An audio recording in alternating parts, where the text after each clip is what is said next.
Audio Jungle.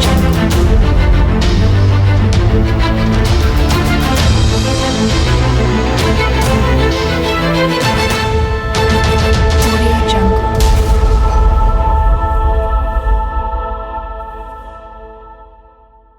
Voilà, ce parti, très chers internautes, Balandia Congo Live Télévision. Merci à vous rejoindre Bisso après un bon bout de temps. Merci et meilleurs vœux à Binonio Soboza pour l'animation de partout, na France, na Belgique, na Allemagne, na Grande-Bretagne, na Canada. Merci pour la suggestion na bino, ba conseil na bino, ne kolisaka mosalo tozaka wana pour na conseil na bino. Alors lelo tozongi na émission na biso, lelo eza actu politique te, lelo zongi émission na biso tozolobela makambo ya actualité oyo eza koleka na République démocratique du Congo. Boyebi après tourner à archevêque métropolitain cardinal Fridolin Mbongo na Nord Kivu, na Beni, na Butembo, na Rutshuru, na Fizi. Cardinal Ambongo alobi ete mboka eza balkanisé na nsima na yango eza mingi ba multinational bongo mwana mboka Koffi Olomide alobi mpona nini boza koluka ndoki na mosika parce que moto asalaki pacte na Rwanda o asalaki pacte na Uganda aza na Congo azo vivre à l'aise alors bango bazo embêté bango ba musicien na poto pour makambo est alors on se dit, les lots en rapport avec Makambouana, Église du Christ, au Congo a signé également ma consultation, la partie prenante pour aplanir la divergence, pour trouver ma solution. Dans Makambo Italie, trouble, atrocité, massacre, pour les Ghana. Partie c'est la République démocratique du Congo. Alors on se demande ma consultation en gros pour la finalité nini. Est-ce qu'il faut qu'on change le gouvernement, pour que ça batte la consultation pour changer configuration au gouvernement. Togolo BAP il y a 300 vaches au directeur et cabinet à chef de l'État, mon amboka Vital Kamere à Zalagi bongo na mariage à mon James Kabarebe à Ofraki Bango mais là ils a penza ko la musakanda ya bana mboka eza comment se fait-il Vital Kamere a gagné ko sala qui amitié ba relation d'amitié na Rwanda mboko baza ko boma biso tango nyonso lokola basoso lokola bantaba lo bende la musi surtout quand na ba mouvement citoyen Togolobela appelle sous autoproclamation et né mon Antsemi logo la président de la République né mon Antsemi Boebi il a violé la constitution à Salama Belé ou ta prison mais aujourd'hui on se demande et là on ni les a repoussé moi dans beaucoup né mon Antsemi à tenir ma déclaration bongo ou ils a pour friser moral ou ils a pour violer constitution est-ce qu'ils ont absence d'autorité et à l'état est-ce qu'il y a absence d'autorité à l'état israélien est-ce que crise israélienne en boka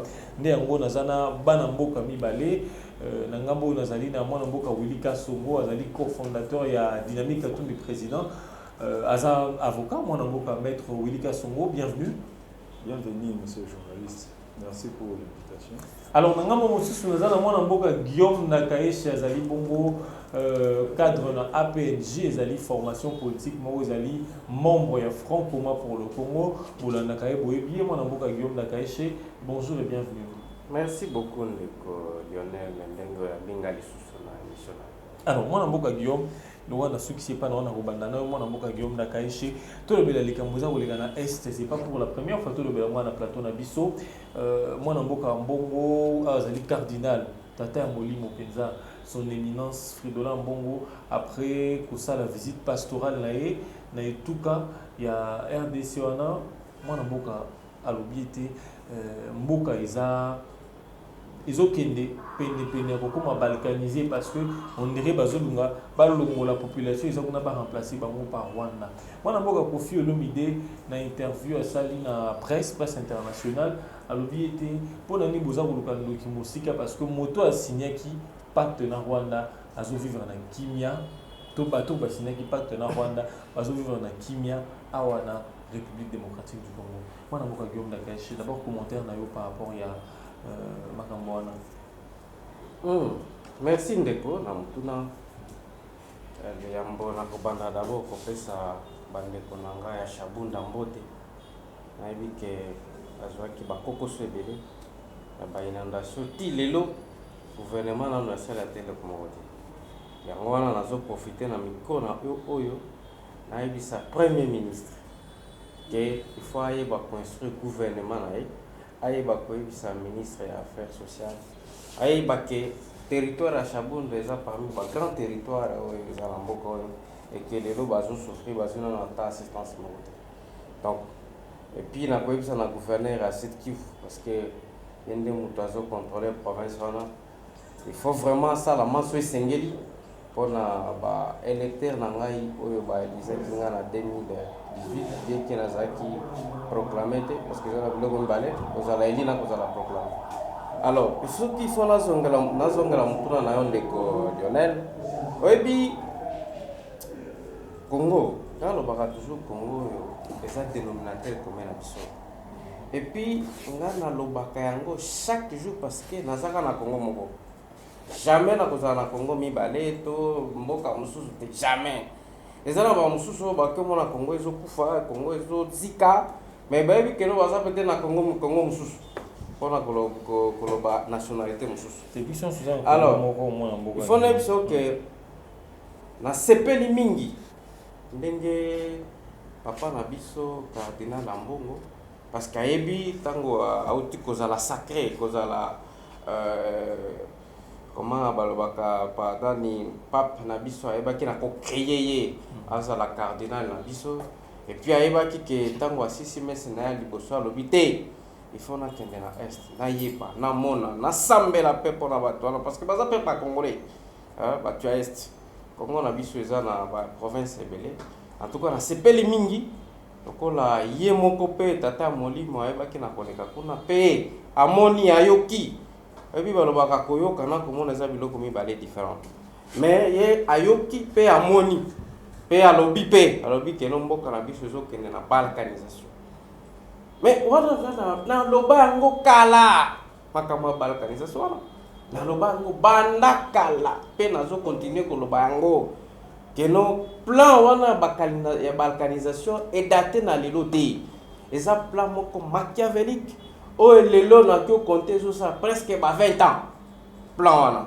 mais c'est parce que bacongolais bazalaka très makasi bacongolais bazalaka toujours unis yango wana plan wana jusqu'aujourd'hui ezokokisama te parce qu'il faut rappeler on a eu ce que le plan wana ebandi lelo te plan wana lelo tango bandanga na banda ko plan wana loko le bandi lelo te banani bazali na sima ya plan wana yokana ba ndeko musu bafundaka mzee Laurent de Lefeu mzee Laurent de Kabila parce que yene yaka na ba Rwandais ba Tutsi ba tebele na mboka omoni toza na liberté d'expression et puis liberté ya koloba mutu na mutu akoloba ndenge alingi tout ça ebi mboka na biso eza mboka moko convoité lelo oyo tozovivre keno bazoloba Rwanda bazoloba Uganda bazoloba papanga na province koloba mboka mike wana jamais tozala makasi ya koyeba kokota na mboka na biso mpona kobalkanize mboka na biso jamais ona na biango donc pona yo eza Rwanda te yango nazo biso te pona yo eza Rwanda te pona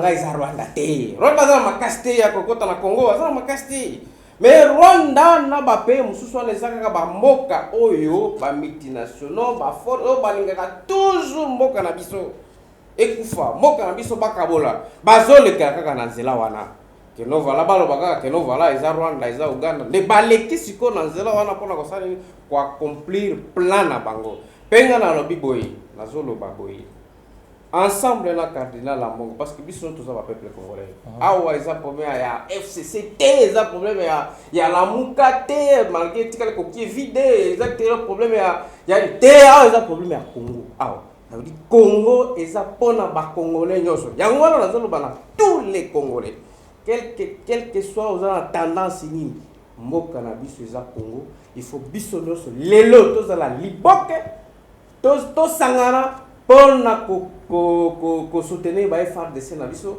de façon que munguna wana azonga esika zouta. Voilà message yango na kopesa. Merci beaucoup maître Guillaume Dakaeche, maître Wilika Songo, Olandi Bongo, maître Guillaume Dakaeche alobi ete eza na Rwanda te nde bato ba koloba eza pe Uganda te mais eza ba multinational. Monsieur le journaliste. Nani habité soki lelo bandeko na biso est baza ko souffrir. Nani on habité que ça Afdel il y a mzee Laurent de Kabila. Ils ont ligné Afdel de naba FCC na kati za ba jena bango. eza bango ne mutu basali kabal wana ti lelo ozomona ke na este wana bana mboka baza kosouffrir yango ndeko Moïse ntango asalaki safari na este apesaki bapiste ya solution toza na 3 pistes ya solution mpo lelo na este wana omona kimia ezonga toza na piste politique. Solution politique, c'est-à-dire que chef de l'État étant garant de la nation, garant du bon fonctionnement des institutions, a un privilège wana na prérogative wana ya ko convoquer ba imboka confession religieuse ba personnalité politique ba autochtone ba to ba yebi pourquoi guerre wana eza toujours ko perdurer na est yango wana la bengi solution politique. Toi la solution diplomatique. Oui, nous sommes en opposition républicaine. Moïse Katumbi a applaudi. Tournée diplomatique, il y a mon amboka Félix Tshisekedi. Akende ko mona Kagame, akende ko mona Museveni. Lelo azana Londa. Nyoso wana tu. Yoka nisi tango Félix Tshisekedi pardon, Kagame. Nyoso wana tu, ils ont trouvé solution. Troisième solution, ils ont problème sécurité. Il faut pas améliorer les conditions sécuritaires. Il y a des soldats dans le biso. Est-ce que va faire qui bien? Mutu oyo aza kokufa sur le champ. O azo bundela biso. Puisque phare de ce rôle dans les années, ko préserver l'intégrité territoriale. Ba on est ba bundela kamboka. Ce que mutu wana o azo bundela biso, ozo futaye combien? Azo combien? Gratification na ye afete ndengeni. Azo loso moko. Soso moko de société. Soso moko et puis ba pesa 125 kilos o akabona on a 20 personnes. Donc on a 6 à combien 8 à combien. Oh biso tozo condamné. Oh Moïse Katumbi asala ki safari na est. Il faut d'abord ko bandana ko motiver ndeko na. Il faut pas motiver ba militaire na biso. Toza na armée moko eza puissante. Eza parmi les 10 meilleures armées classées en Afrique. Et puis sur l'année dans l'armée na biso, il y a des infiltrés. M23. Ba groupe rebelle on surtout ezaki na époque de Kabila. Ba sala ba blo na ba brassage, ba blo na ba mixage. Yango moni armée na biso tina ndeko Bosco Taganda. Azalaki général. Ba ndeko yo bazalaki vraiment ba citoyen na armée. Ba ça soutien de Mamadou na kufa. To se le voit qui est le 4. Biso dynamique Katumbi président. To se le voit qui est général Baouma. Oui, pourquoi batona bakufa baomoto bakufa? Onanini. Na ebisio baza ba vrai citoyen. Ils ont complot ils ont la carte armée. Donc tu dois comprendre bien dans ba régime et l'équipe balinga ba vrai citoyen te ba s'imposer te. Mais na ebisio ils ont cabal. Guerre ya est na ebisio to pesi ba solution. Oh Moïse Katumbi va pesi ba solution. Biso to soutenir. Mais problème est dans sa question oyo mitunaki. Pourquoi les lots guerre ya est ils ont toujours pour perdurer? Armée na biso infiltré. Non non maki Bosco Taganda. Na kotanga kombo na ya te. Bino mo boyi muto no maki Bosco Taganda comme général. Ozo Rwanda no mele biso comme général. O mo te ke armée combien infiltré? Ende onangai. Yango wana ndeko Kofi Olomide lobi bateau yo baza hauteur ya massacre na toza na bango kaka na Kinshasa. Bazaka na Congo. Bazaka na Congo. Bazopema olandaki déclaration à porte-parole ya FARDC Blo alobaki. Donc ba neutraliser certains rebelles ya ADF nalu. Balobi que non, bazozwa soutien financier na bateau baza na Kinshasa. On a dit que non, il faut qu'on sensibilise la communauté internationale. Je salue l'initiative, il y a Ndeko Fayulu. Ok, il faut tout ça, la conférence internationale. Trop, c'est trop. Trop tolérant, on dit sous-souté, on a dit ça, chaque jour. Aussi longtemps que les ennemis, Bazaka Katouza na bango. Toi, trop tolérant. Moi, je suis un peu. Et puis, il y a un Barcelone. Non, la Mouka est un coquille vide. Non, la Mouka, ce n'est pas une coquille vide. La Mouka, c'est un état d'esprit. La Mouka, c'est le peuple congolais. Vous comprenez? La Mouka, c'est une divergence d'idées. C'est une démocratie. Il faut que Katumbi alobi B, Bemba alobi C. et puis na suka wana tout ça toujours ensemble na suki wana ndio mais boza pembeni ko panzana te panzana tout ça pembeni ko panzana te bemba na katuni baza na position na bango muzito na fayo c'est la démocratie wana peut-être kolobela ngo prochainement mwana mboka Guillaume Dakaishe nazongi na question mutu na maître Willy yimoka mituni va répondre lobby pona nini mambo est ça ko perdurer na ba réponse na ye bien na ye a lobby été ezali bongo régime ya FDL ndé na biso malheur tout ça au monde lelo bon quand ndenge otoko suki sa lobby za démocratie na bango za na lamuka éviter que notre démocratie ça la capé organiser respect ya ni tout ça bon tant azoloba AFDEL bon peut-être moni bango ba na démocratie mikolo zoe baté histoire za ndenge nini et puis pour la koloba il faut kotuna hein ba yebisa biso polling soki olingi oyeba il faut kotuna soki otuni te okoyeba te alors il fallait atuna kono eza ndenge nini bandaki ndenge nini pour lelo il faut ko féliciter Mzee Laurent Désiré Kabila bona nini babengi héros Mzee Laurent Désiré Kabila babengi héros national.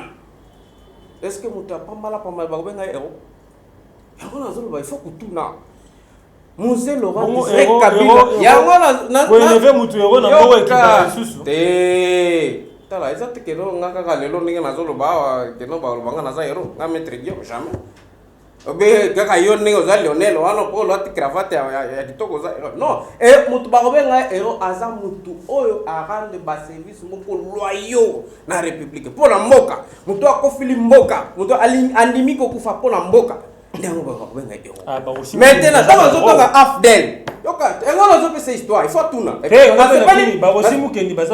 na sepeli na ozongela na sepeli ndenge azoloba AFDEL parce que na yebiki alingi ayeba AFDEL eza nini bandanga ndenge nini ebi na mboka oyo lelo oyo to komi même toza na liberté ya koloba awa mutu na mutu alobi mais il faut te reconnaître que nani loyauté ya Mzee Laurent Désiré Kabila.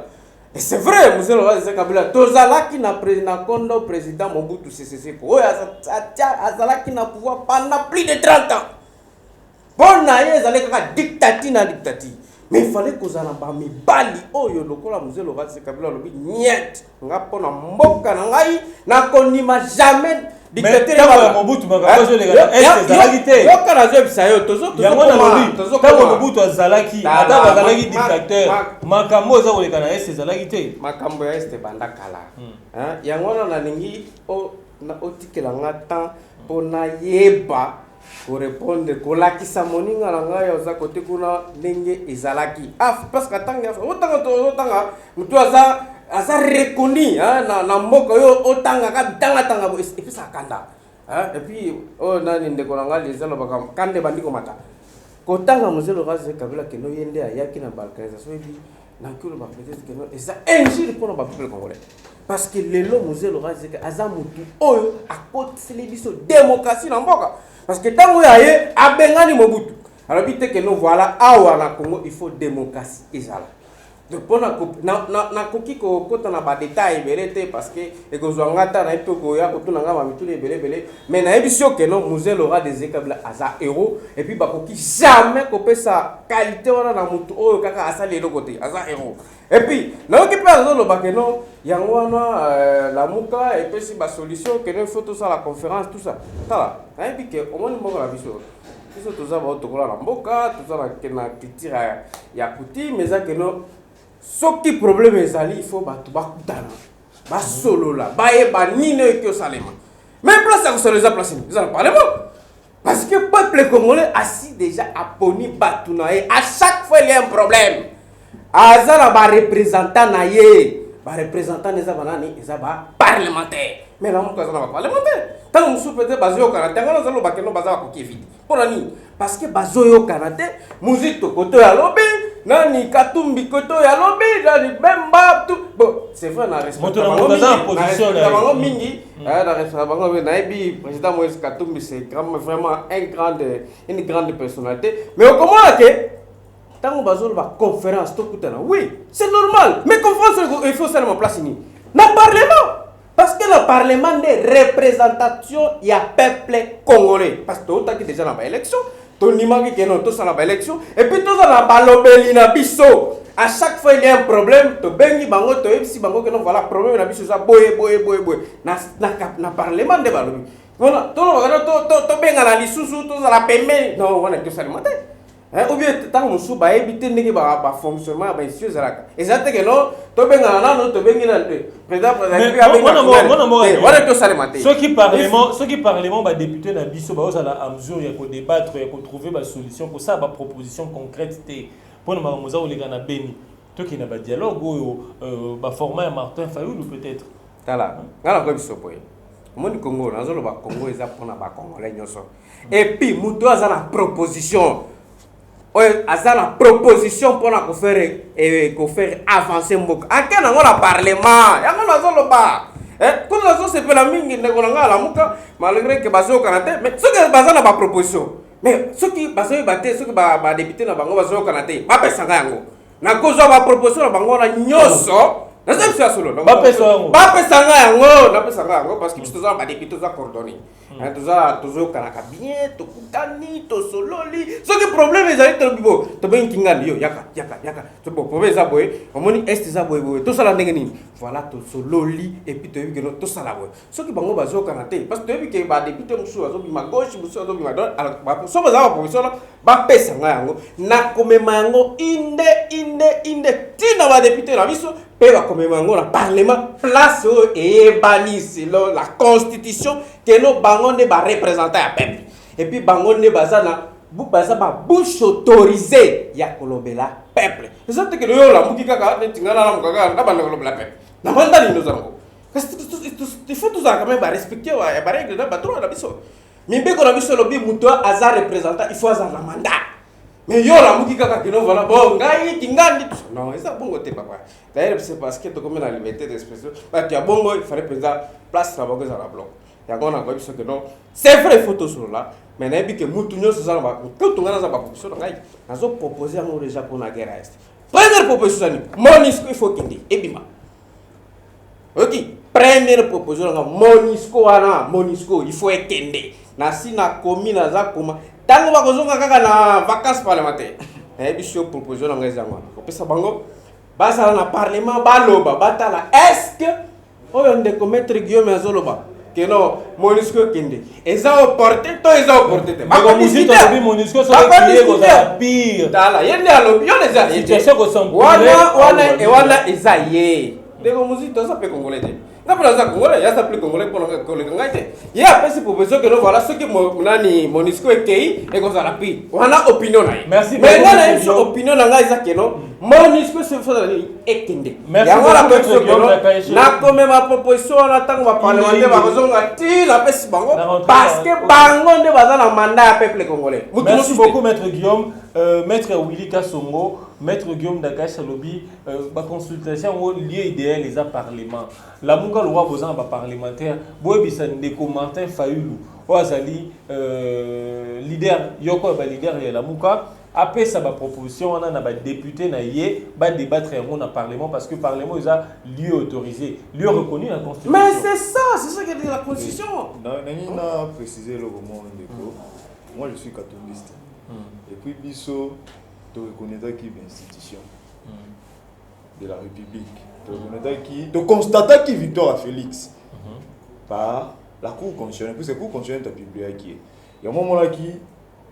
Moïse Katumba va quitter l'opposition républicaine. Vous constatez qui te reconnaîtra qui vit. Tu constater par la publication, par la confirmation de la Cour constitutionnelle. Il y a un moment là qui Moïse Katumba va quitter l'opposition républicaine. Ndeko, oza nanga munanga FCC. AFC ngai alobi boye était Ndeko Musée Kabila à côté de la démocratie na mboka. C'est la super chérie, les amis putain. Il faut n'éviter ce qu'il y a pour le droit constitutionnel congolais. Le droit constitutionnel congolais, c'est un historique. Autant que la constitution, surtout quand on la République démocratique du Congo. À l'époque de Mouzé, il y a deux textes. Vous comprenez? Texte en 98, un texte en 2001. On appelle ça qui plénitude, surtout dans le Mouzé. Plénitude, il y a légifération, il y a un texte. Plénitude de nomination, non plénitude de cours et tribunaux. Donc, Moussa Kabila n'est pas un modèle, n'est pas un démocrate, c'est un dictateur. Il ne mérite pas d'être héros. Non, il y a une constitution à rendre. Et ça, lignère à Laurent Désiré Kabila. Autant de Mobutu, quand même, on a faille et tout ça. Mais on a vu autant Mobutu, qui tout le monde a dit que les autres ont été dans l'Est. Guerre les Alaki dans l'Est. Pays qui stabilisé sur le plan sécuritaire. De Ronangaï. À ce moment-là, nous avons une solution dans le Parlement. Quand même, nous avons l'opposition républicaine. Mais il y a une élection. Le Parlement va nommer majorité de députés. Les députés, surtout dans le Parlement, va nommer. Solution politique. Maintenant, il va nommer. Une majorité. Il y a des députés, FCC va nommer.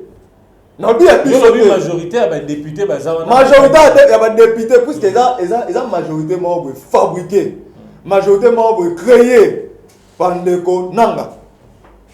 Élection. Le monde entier condamné qui élection. Reconnaître. Est-ce que c'est Félix Akouta non parce que il y a mon Félix devant le Parlement réuni à Congo, il avait dit quoi? Abibatala na nelongi bisona bango to utia na élection. Félix est mon président de la République, reconnaître que non élection ça qui m'a bien solution comme on a parlement puisque parlement o eza parlement mo boye to ko considérer en côté parlement wana. Bato tout baza na parlement ba mériter place wana te. Ozo mona. Bango ba ba non la mbuka eza ko ki vide. Et bon bango FCC. Baza un problème na FTC. Le lot va dédoubler FDC original il y a ndeko bati lukwebo. Ozo mona bato FCC puisque tu as vu va jeune na bango. Parce que ma plainte, moi je vais aller en prison. Non, non, pas en prison, je suis avocat. Non, tant que comment muto até et puis non, on insulter muto moko até. Biso, tout ça va katumbiste. Et puis tout ça peuple congolais. Tu veux tolérer tes dictatures, soit armée na biso, soit bandeko na biso na Beni na Goma kuna chaque jour ils ont toujours guerre. Et comme abattoir kuna. Alors que tu yebi na kati ya mboka oyo ben infiltrer puis ben infiltrer population congolaise ben infiltrer place ba na kani ben infiltrer mboka baza na mukate alors maître Willy il y a le biais des députés de bazali ba personne attitré à ko sala dialogue ngo alors selon yo quelles sont les personnes au bazar attitré pour na ko lobela hein ba consultation na personne solution confession religieuse église catholique une église. Nanga, désignation ya. Les lobes c'est sous confession religieuse. Na bi pour dialogue, il faut consulter confession religieuse. Et là nani de. Mais c'est pas pour poser contre nanga ou une église. Et bon. Na bi pour la consultation nationale. Na soutenir la consultation nationale telle que prévu ou proposée par la confession religieuse. Moi, il faut président de la République dans un garant de bon fonctionnement des institutions. La première institution du pays, c'est le président de la République. Il y a dans un monopole, dans un pouvoir, il y a une initiative à proposer dans la confession religieuse, à convoquer Banamboka, à convoquer Ndeko Katumbi. Ndeko Katumbi a une piste, puisqu'il y a l'opposition républicaine. Il y a une piste de solution. Tant que nous avons fait une piste de solution. Tozo banga ba opesa ba recommandation ya bango ba douter comment oh non ba komi FEOD ça commencer par monsieur Nanga qui église non tant monsieur Nanga sali ba élection na ye comme tout la consultation nationale la confession religieuse ba personnalité politique Moïse Katumbi ou azali parmi ba leader ya les leçons monines de Kokabila les leçons monines de Kokabila azasu na bokondité c'est moi na mboka Moïse Katumbi numéro 1 alternance on a le baga c'est Moïse Katumbi. C'est Moïse Katumbi. Oui. Les oppositions te bataille de PST ne babunda na ba. Na lobby Moïse azali parmi sorte de 5 personnes na liboso la première position c'est Moïse Katumbi. Oh mutu to ayebi. Oh boy qui toi faut peine. Ah ça na Kabila. Oui, là, travaille avec Kabila. Oui, bah, surtout, travailler avec Kabila, va diableté. Et puis, quand on a Kabila, cela ne veut pas dire que son nouveau Kabila. On dirait que Sangani peut ensemble, Pierre Lumbi. Cela veut dire quoi? Bah, Kabiliste, nous sommes ensemble. Non! Depuis déjà, tant que qui la majorité, Moïse Balungwaki, Pierre Lumbi Balungwaki. Bah, il y a ça qui est Kabila, au sali déjà des mandats. Troisième mandat, il faut désigner Moutoumoussou. La carte, na biso. Bande ko Moussou. Vous avez même ces âgés là, peut-être. Non, les âgés. qu'on affaiblit Ils ont jeté. l'opposition. Ils ont jeté. Déjà- Candidat potentiel à 2022, c'est Moïse déjà la Katumbi. boucle des- Pourquoi Ndeko Kabila bloqué Moïse Katumbi? Pourquoi bloquer Moïse Katumbi? Puisque il y avait Moïse Katumbi a postulé à gagner l'élection. Bon, bah, parce qu'il y a un bon, on est belé. Mbongo te Moïse Katumbi est aimé. Beaucoup c'est là qui est ma justice. Il y a des combats tout ça dans la cour suprême. Tout là tu vas toucher pour la Katumbi. Tu as eu un risque. Les lois hier les acquis pour la pour Moïse c'était difficile. Samedi boy qui na bibo tout ça na bino tout ça l'activité na biso sont officiel. Il y a DKP na bibo. Na changu. Au moins les gars qui est-ce que n'est pas wa Kabila to ngato za bongo. Ya wana na féliciter Ndeko Félix Tshisekedi.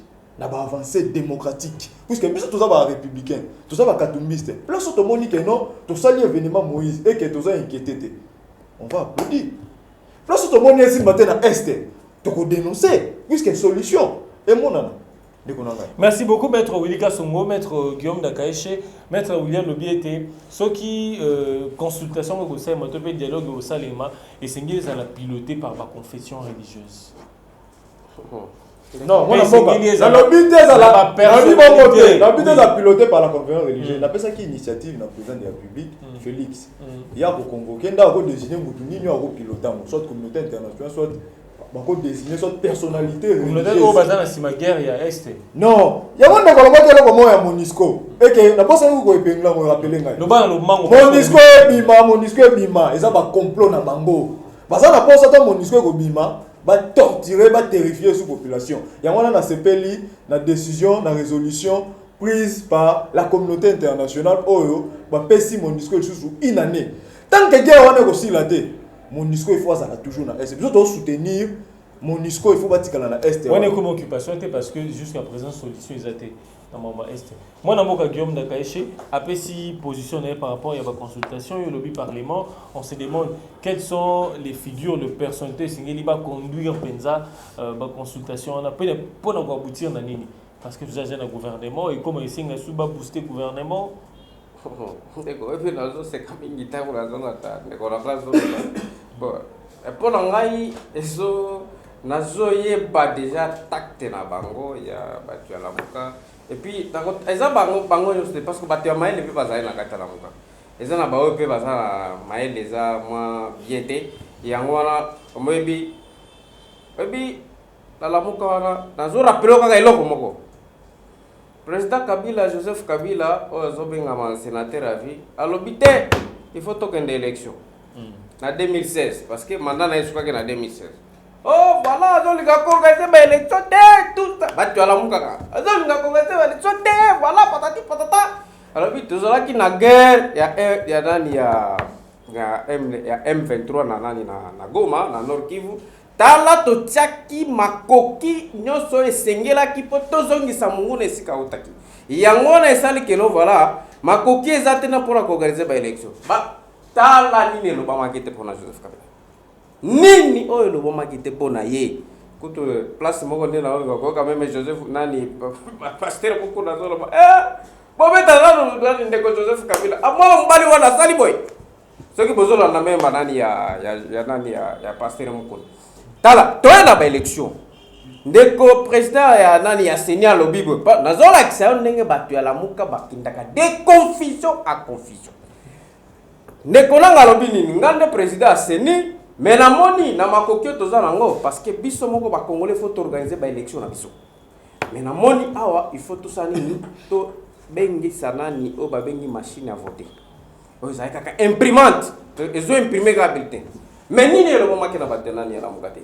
wana ba voter te eza machine à voler eza boy wana eza nini oyo bato ya lamuka balobaki te en commençant par ndeko na ngai na Nikulutu Martin Fayulu on azo pesa kutu mbote alobi machine oyo ezaki machine à voler mais voilà machine à voler OK ça va mais bato musu bandimi pe alobi tozo kene kana machine mais to combien jour à voter alobi bo to voter et après tant bato ba voter alobi keno ye mutu ba voter dans la confusion yo mutu zo ba keno bato ba voter te machine on les a machine à voler ndenge nini machine à voler on est voler kaka et comme tant et voler siko et comme pour na ye po et voler dans la première confusion là tu as la moka lelo oyo bazolo ba keno voilà il faut tout ça la conférence ba ebi ke moni tango Kabila tango to komaki na 2016 Kabila lo ba ke tanga na mutu ya paye Tango problème ezali, il faut to bengana, to solo la, to eba nini oyo, il faut to sala pour la mboka. Ba mesana ma solo wana. Keno voilà, ba robeng sabiso, omoni ata nani ndeko nani, ozaki ministre avec ministre je crois relation au parlement. Relation au parlement. Nani na bossa ni comme beaucoup tout. Kulu aza kulutu. Mais obi ndenge nini azo changer à tout moment. Tout qui a vu boye lobby a changé à comme boye. Un homme politique doit rester constant. Il doit savoir ni ne azo lobalelo, ni ne azo prévoir pour la lobby. Maintenant, baso ka saneti. Lokola ezala ki bongo après 2016 ba consultation. Voilà tout ça bande comme bazwa ki azaki na opposition, azui pouvoir, azaki soki na boye bakabo le pouvoir, yango na plan oyo la muka eza na yango. Mais il faut pas yeba que non kawana eza déjà révolu. Aujourd'hui, lié oyo eza réservé par rapport à la constitution. Parce que baso lo bango de ba legaliste. Mona moka Guillaume Dakaïche. Lié oyo eza réservé pour la discuter za parlement. Yango na zolo ba. Alors, ce qui va la proposition, nyos oye sengeli papa. Mais bazana ba député te. Parce que nazo que no parlement ezaki ba député bazana nommé. C'est que ya bango pe bazaki nommé. Ba député na bango. Oh, ce que mutalobi bazala ki nommé bon, na ko respecter eza. Mona moka Guillaume Dakaïche. Tango mona moka Kofi Olomide lo poni bozolu kanduki na mosika parce que bateau ba signer pacte na Rwanda. To moto a signé pacte na Rwanda. Avant di kimia na mboka. Batongo ba oza banani to pe motongo oza nani ebi pona ngai na landa ke kutuma loba natanga kyango nga moko natanga kyango za tekeno ba ibisa ngai et puis na ebi ke Kofi aza grand musicien mboka oyo pe abandi ko loba lelo te alo balo right eza tekeno kwa lobi lelo yango nde malobi ne siko ba lobi vérité omoni musicien Kofi. Mais c'est un grand musicien. Oh, il a bani na niveau à Congo aussi le plan international. Pe kolo babandi kolo balé loti. Allo bakana yi. Et puis il faut que il faut que Ezara mona mboka Kofi. Yango to sala confusion. Yango to sala confusion. Muto il faut ça musala na ye. Parce que toi nani ndeko Kofi aza grand musicien faut beta musique. Oh ayebi abeta musique. Ce qui est bandé au côté de la politique. Politique, tant que nous sommes boy, la politique va combattre boy, ni tout ça. Et on a considéré la liberté d'expression. Parce que ça la liberté, il y a comme tant que nous sommes alors on va politique, tant que nous sommes tout ça, c'est tout à fait logique. Pour moi, na reconnaître que la liberté d'expression, nous sommes oh ya kanisi, mais na ebi que Kofi, asa grand musicien, mais la linga musique na, mais la koyebi saka de Kofi, beta la musique papa. Musique oyebi mo pesinga ya teta ngolobi kasi yango na zobiso teke no na biso ba koki kozala banani yango na lobi boye makambo ndeko Kofi ya lobi eza liberté d'expression aza libre ngape na kolo boza moyibi est-ce que oyiba ah bon Lionel ngana lobi oza moyibi ndeko Kofi lelo ngana lobi boye Lionel yotala yoka mona mboka Guillaume na kotala âge na ye na kotala mayelo aza nango ako biloko 20 tala omoni na mboka na biso mutu oyo azoloba makambo na ye ozolanda aza libre ya koapporter pe ba preuve oyo azoloba et puis ngala na ko s'attarder te na maloba ya ndeko Kofi parce que nazo trouver que no voilà yoka yango koki kozala banani yango na nazoloba te nazoloba ye alobi que no voilà mutu oyo asala ki bon azaka na Congo nde ya alobi. Ok? Mais tant que lobby, donc le bakeno peut-être des paroles moko philosophiques parce que ce qui muto ayebi, hein que non voilà mutu kingani azabo. Mais autant que gaite parce que comment ça habitude. Muto azapli congolais azate. Mais muto akoloba que non kaka ngande congolais plus que mon parce que les lotos zoloba ndo kinyo se photo tangai. Hein? Mais ce qui est tel nde ndoki. Ya mboka na biso. Tel nde ce qui azo sala que non de nani mboka na biso sala balkanisé. Mais ngana lobby, na lobby monisco il faut qu'il vous comprenez? Dans le lobby, Monisco, il faut équiner. Merci beaucoup. Mais il y a des fois que c'est kingan. Alors, dans le lobby, on a la liberté d'expression. Maître Willy, bien Kofi avait un tozonga na lisola. Tant vous inspiration bato ba ko sala makambo wana bazara na Congo bazara kopema à l'aise. D'abord avant la zonga na mutunda na yondeko Lionel. Moi na mboka lobby que non ndeko Kabila il fallait appeler cette élection en 2016, ma perception en 2018. Alors il m'a une machine à voler, machine à tricher, machin. Ndeko Kabila, il faut que l'élection Oyo, tous na combat. Et ça cadeau de Ndeko Kabila. Élection batu bakufi pour l'élection Oyo. Puis Ndeko Kabila soit qui n'a pas mauvaise intention té. Nebi que abaola nangai. Soit qui n'a mauvaise intention té. Angai ko organiser l'élection en 2016. Nebi ils ont créé des super fétiches. Ils ont créé des situations difficiles. Oyo, moyen élection ils ont organisé en 2016 mboka au Congo. Ils ont mbongo. À l'époque en 2016 Robeni. Balobi que non, parce que na mbongo te moyen organiser l'élection en 2016 était. Donc en 2018, balobi que non, biso moko to kopesa mbongo to na kosa communauté internationale té. Puisque en 2016, communauté internationale a qui disposait ya kopesa mbongo pour makambo nyonso za nini et s'organiser. Félicitations à Chibala pour organiser l'élection. Ozo mpo. Kota nga Chibala modèle, to nga ko kombo na été. Na boy na une initiative ku to tanga kombo na été. Na boy ko porter nga plein. Dans la lobby félicitations le gouvernement. Yo na cité kombo na ye. Mais dans la lobby félicitations le gouvernement. Dans le système de Kabila puisqu'il a dirigé ce pays. Mais c'est la fille un premier ministre honoré parce qu'il a organisé l'élection. Non critiquer personne à Joseph T. Puisque Kabila ceux qui le leur vu échec, ils entourage naï. Kabila tant encore petit pouvoir ça qui aimé. Puisque ça qui n'a pas Moïse Katumbi, ça n'a pas bateau ça qui proche de la population. Tant ba kasik wana ba monopoliser le président, il y a une population et sans dire vaut mieux. Ndeko Kabila en 2016 va créer qui va bien le côté comme en 2018. 2018 on a Kabila Kabila Katumbi pas en quartier parce qu'il y a ça peu moi bambou le belé na Kabila na mboko. Katumbi a travaillé avec Kabila oui, Katumbi a géré une province Katanga. Total a bilan. Katumbi soit travaillé qui m'a bé mais banga ba yambene ba yambiete. Katanga ba tomber Katumbi a commerçant pour monopoliser. Non, Moïse Alouki. Non. Moïse il est d'abord ici d'une bonne famille. Oyo azumbongo na ye na mutoki na ye aluki mbisi ateki mbisi azui ba crédit oso comprendre azui ba financement c'est un bon gestionnaire. Moïse Katumbi a un bilan positif. Tu vois combien Moïse a tiré na caisse à Katanga. Moïse a laissé des milliards. Atiki ba charrette au bazar na Katanga. Le lobo homme d'affaires à Malonga. Moïse Katumbi Moïse Katumbi est mort sur sa personne. Mais c'est les journalistes. Est-ce que homme d'affaires à Malonga? Mais c'est les journalistes. Il faut pas remonter à Moïse Katumbi.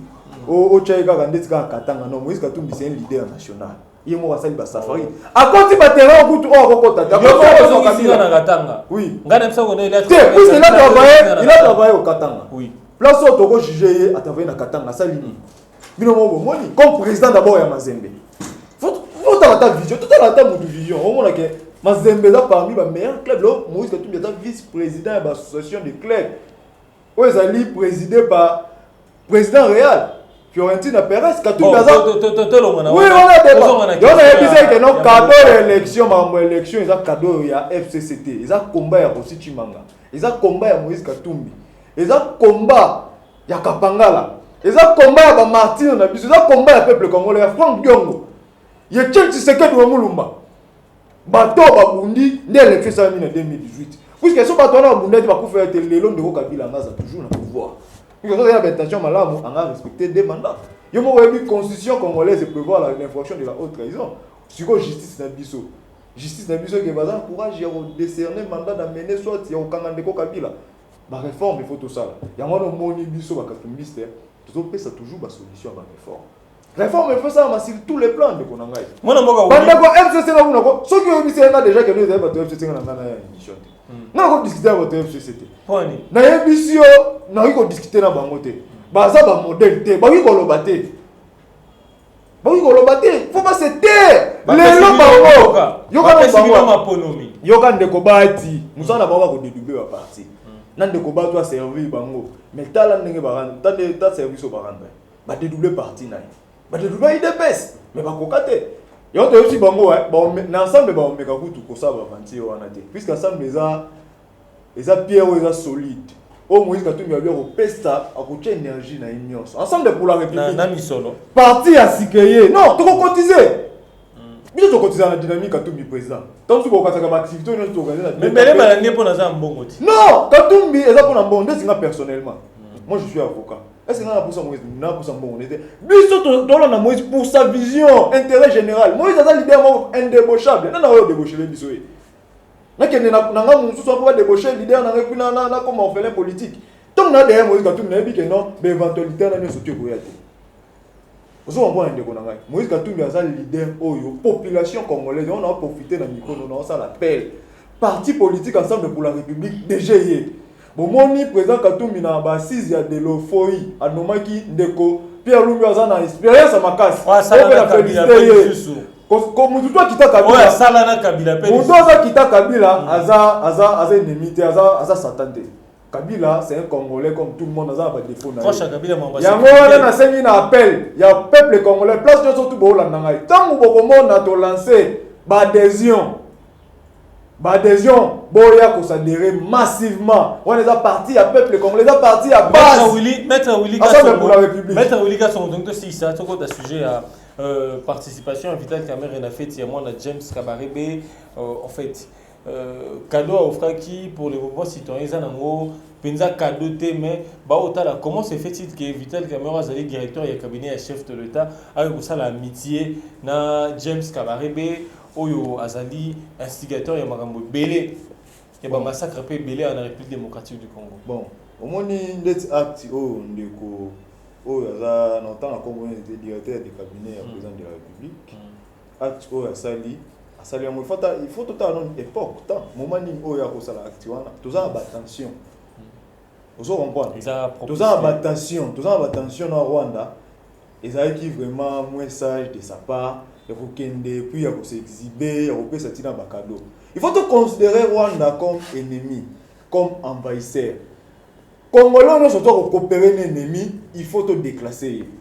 Moi dans mon cas on a un modèle surtout pour les biso, les républicains, les katumbistes n'est pas un modèle. On a suivi. Merci beaucoup moi dans mon cas maître Willy Kasongo, maître Guillaume Dakaeche, toko tali solo ya participation à Vital Kamerhe azali directeur de cabinet na mariage na fête ya moi na James Kabarebe et belé abaninga ba mouvement citoyen ba sengi été ba lobé sengeli alongwa na poste wana parce que comment c'est fait-il ya zali directeur ya cabinet et chef de l'État ayo osala ki amitié na James Kabarebe o azali au dignitaire to fonctionnaire na Rwanda o azali pe instigateur ya ba massacre belé na RDC. Ndeko Lionel, naïbi aux aramito na makasi pe ya kitoko pona ko éclairer ba peuple congolais. Et puis fona eba ko ya nola mutuna na yo. Mais avant na ya nola yango na ngeka na songa kaka muke. Na oyo ndeko na ngai ya bandai koloba okaki alobi nani mboka oyo ezana ezozanga mbongo te nde ya lobi.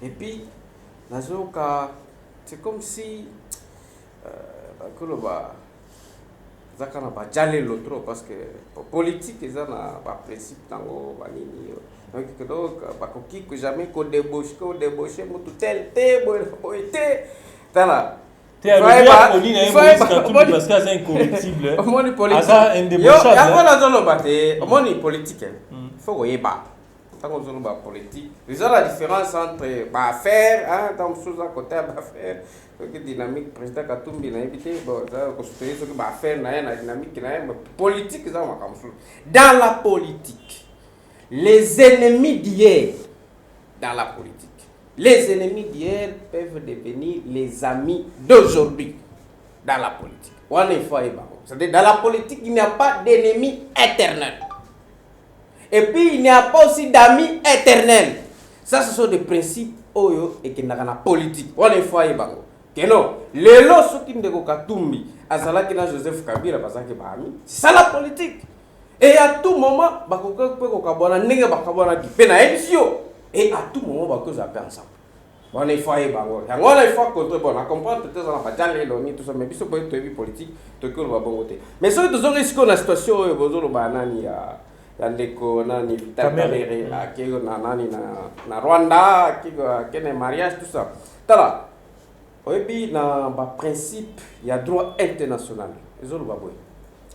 Pays, mon côté, et que jamais qu'on vive en vase clos. Il faut battre.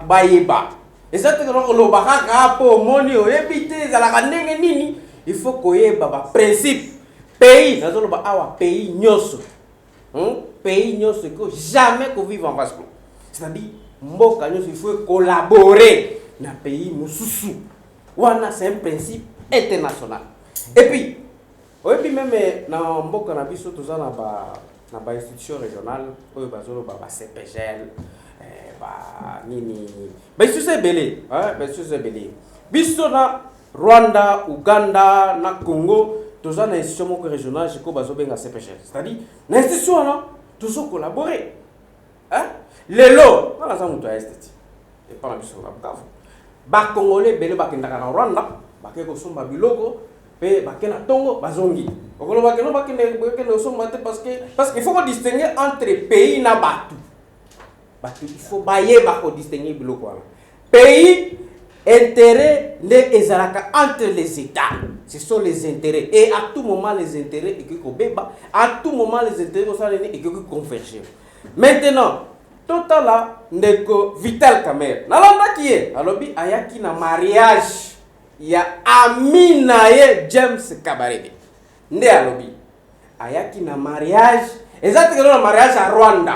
Parce qu'il faut pas analyser ma ouais, mais ça James Kabarebe na azali yo kana ya solo ya Congo tala kazo bisayo il faut ko yeba ko sala ba analyse et puis ça ko sala kaka ba jalelo ba yoka nini tout ça non Rwanda est différent na James Kabarebe exact par exemple Vital Kamerhe c'est pas le Congo. Vital Kamerhe ce n'est pas le Congo. Congo Congo Vital Kamerhe est un individu comme tout autre individu. Mais c'est vrai, Azo occupé poste directeur de cabinet du chef de l'État. Quand vous avez été cabinet du chef de l'État et puis qui savez quoi na bami parce que vous avez été le cabinet quoi na bami té. Vous avez bami ba étranger té. Il faut ça na bami belge, ça na bami ba angolais to ba ougandais. Asa libre à entretenir ba relation na e o ya lingi. Asa nous ça na liberté. Il faut qu'on passe sa ligne de démarcation. Ligne de démarcation. C'est-à-dire les individus et les institutions. C'est par exemple aujourd'hui, les lots dans l'institution président de la République, mais Rwanda appelle ça l'institution président de la République. Est-ce que l'institution président de la République n'est invité quand même à Rwanda? Non. Mon invité Zalani, James Kabarebe, Aminae, Néa Lobby. Bon, on a analysé ça. Donc, ndeko Vital Kamerhe a ça libé. Et ça tu invité tout ça va négocier. Ça veut dire ceux qui ont invité il faut la cause ennemi. Ou bien il faut naï nakaka chaîne parce que non, il faut que ça la différence entre les individus et les institutions. Il faut battre que ça la différence wana. Ngai naza na liberté ya kozala ndeko nanga ko vivre na Rwanda. Naza na liberté ya kozala ndeko nanga ko vivre na Uganda, na Tanzanie, na mboka tout oya kozala. Azala étranger, azala congolais. Maintenant, ce qui est comme par exemple intérêt à défendre Mboka. Oh, par exemple, que non, parce que tant qu'on a casquette, c'est le directeur du cabinet du chef de l'État qui a été. On a invité la personne de Vital Kamerhe. C'est ce qu'il faut faire la distinction. On n'a pas invité le directeur du cabinet du chef de l'État pour qu'il a représenté par exemple le Congo. Non, ce n'est pas ça. Donc, à ce titre-là, je dis bien à ce titre-là, Vital Kamerhe est libre, n'est-ce pas? Il y a qu'on allait inviter par qui que ce soit. Merci donc, beaucoup. Donc, tu n'as pas content. Il y a qu'on États-Unis, que non, à quel États-Unis, parce que les gens sont c'est pas dans la trompe. Mais on a invité la ronde là-bas, tu vas m'en mabé. On a dans le bibo. On a dans le bibo. Vital Kamerhe a Zamutu Oyo, à cause de la Aminae, partout dans le monde. Et que, tant qu'on va faire une invitation à Mastané, accueilli. Mais Oyo, Yoka. Attends, ADF. Papa. Mutunyo ça libre à cause de la bami. Merci beaucoup.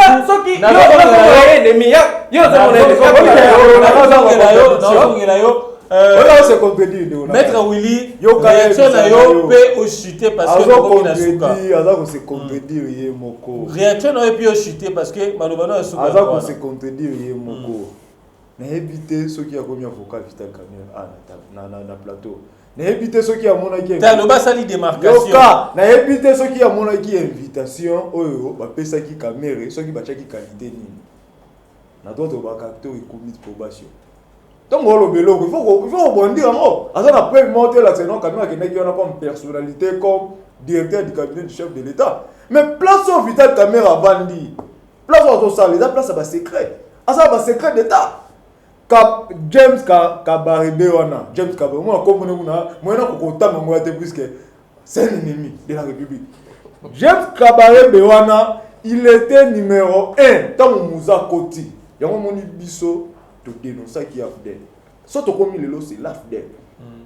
James Kabarebe wana zaki numéro 1, il y a armé na biso congolais ne ko tumba au chapeauté nani ne ko ndala. Mbala général Mbala ne au chapeauté. Poste wana James wana zaki ayeba ki ba secret. Ndeko Laurent Désiré Kabila Sanini a bengani bango. Tant que vous avez une histoire, au moins quand vous avez une analyse, il faut que vous ayez une approche diachronique. Vous avez une analyse historique. Vous avez une analyse Kabare bewana tant ba bengani bango otambuze ayibo kende boye ko piller biso tout ça to mi ba piller te boza mi bi tout ça to bengani bino basali guerre na Kinshasa guerre ezalaki mutazaki ko piloter guerre wana ezalaki Kabare bewana lelo mona mboka Vital Kamerhe Ozali proche du président de la République. Il y a un secret à Mboka. Puisque c'est le directeur de cabinet qui gère, qui administre l'institution président de la République. Pour le moment, on a fallu qu'il faut passer par la direction de son cabinet. Il faut passer par son directeur de cabinet, Vital Kamerhe. Vital Kamerhe a eu un secret à Bisso. Un secret avec lui, c'est dans le conseil des ministres, présidé par le président de la République. À cause d'un conseil de défense. Vital Kamerhe a côté en ayebi ba secret makambo elo ba makota ba généraux na biso mais lelo biso pour peuple congolais to moni Vital Kamerhe o akota kana ba réunion nyoso tout ba réunion hiérarchique o akota conseil de la défense nationale Vital Kamerhe akota conseil des ministres ceux qui président de la République a dit mutu président Vital Kamerhe o sala simana akoyoka tout ça mais lelo Kamerhe akena wana to tolera mo te yango tozo condamner ati ya Kamerhe wana. Tu veux dire que non, citoyen congolais, mais tout ça d'accord, on a été. Puisque l'ennemi de Bisso, c'est Rwanda. Tout ça, on a une communauté régionale, mais tant que ça, hypocrisie, tu peux quitter, tu collaborer dans le le reste, tu as envahi Rwanda, on va comprendre les discours de bien. Au monde, quand même, tu condamnes, mais à rectifier, Katumbi. Problème, on a déjà, on a Katumbi, tout ça déjà bien. Déjà, tu as ça qui, la divergence était déjà aplanie. Biso à la mouka, tu as un problème. Mais acte, on a surtout au camion à ça, on a biso population congolaise, tout condamné. Merci beaucoup. Mot de la fin, mot de la fin, on a bandé sur lancer appel à la population congolaise. Basa la confiance dans le président Katumbi. 2023 est à la décisif. Parti politique, nous sommes déjà venus ensemble pour la République. Ngai Wilika Somonaza, cofondateur de Dynamique Katumbi, où ils allaient structure technique, nakati ensemble pour la République. Bisorol na biso ezali combien mande comme Moïse Katumbi na tête ya mboka en 2023, des missions spéciales. Tout ça structure technique nakati ensemble pour la République. Tant aux membres ya Dynamique Katumbi d'office, aux membres ensemble pour la République. Et puis bloco tout au sali, na moni na bandi président Nabiso Moïse Katumbi a moni DKP na terrain. DKP ça va valer aussi président. Compter na DKP toko satisfaire et puis toko bundela mboka na suki wa. Merci beaucoup maître Willy, dernier mot na yo, maître Guillaume Dakaeche au clôturer mot de la fin na yo. Na sepeli ndenge pesenga pena ngaisa ke ka ko pesaka bango maloba ndenge ozalaka osuka kana bango. Mais lelo quand même ko pesaka penga pena clôturer. Bila ko ebisa ndeko boy. Mwana maele abandaka première, deuxième, troisième, ti à 6 à combien la licence. Et puis na classe parce que autant la combat Vital Kamerhe. Et puis secret d'état, kota kana ba réunion kota boy. Obi batang saka ba cours belé la classe. Nazo ka exemple moko na pour comprendre. Est-ce que ce que batunyo question ya nani ya calcul ko répondre en français? Tu as maïli. Batunyo question en français. Il faut répondre la réponse que Essengeli pour la cour nini ya français. Ce que ça calcul, ba répondre pe na ba réponse Essengeli na cour nini ya calcul nde muto ya maeli. Ils ont dépend na monoko ba poser une question. Voilà nazo ngaka ko ça la distinction ya ba cour. Peut-être pour exemple terre à terre on a peut-être comprendre parce que zolo ba ne ko Vital Kamerhe aza ba secret d'état akota na ba conseil des ministres ça veut dire soka kena yango wana okutana na baennemi na biso totolere yango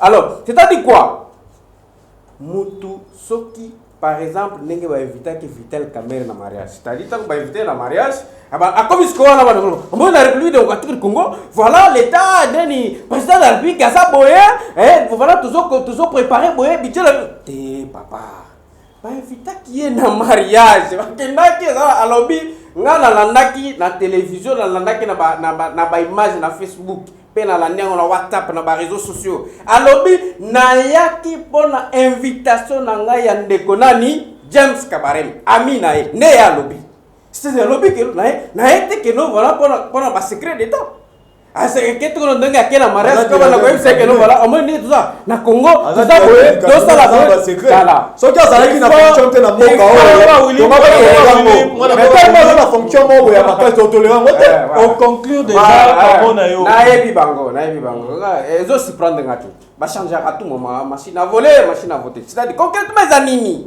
papa mutu na mutu aza na liberté na ye Vital Kamerhe pona ngai azalaki invité na mariage et pas ya master na ye à titre personnel. Merci beaucoup. Même ngai nangi na cité même ngai ba ko invité ngai na Rwanda. Mais na biso ke na za ba master na baza na Rwanda. OK ne peut même OK n'était pas. Non OK n'était pas. Nasa libre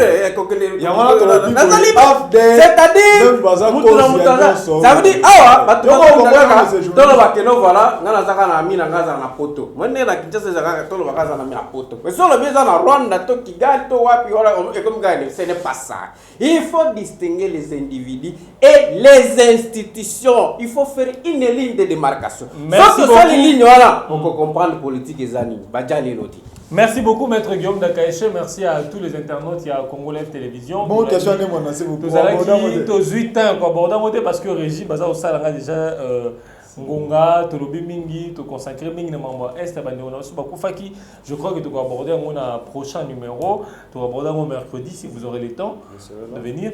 Alors, fidèles internautes comme Inasuka, merci à Maître Willy Kasongo et à cofondateur, hein? Il y a Dynamique Katumbi président. Katumbi président, oui. Qui est candidat en 2023. Oui, oui. Ok. Aucun parti politique besoin ensemble pour la République. Tous ces gens ont des yeux belés. Ils ont ancien kabyliste, Merci beaucoup, Maître Willy Kasongo. Merci également à Maître Guillaume Dakaeche.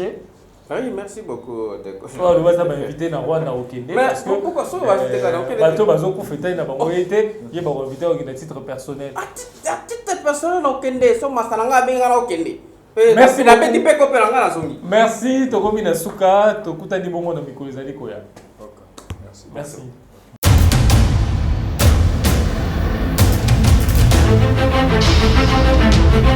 Audio Jungle.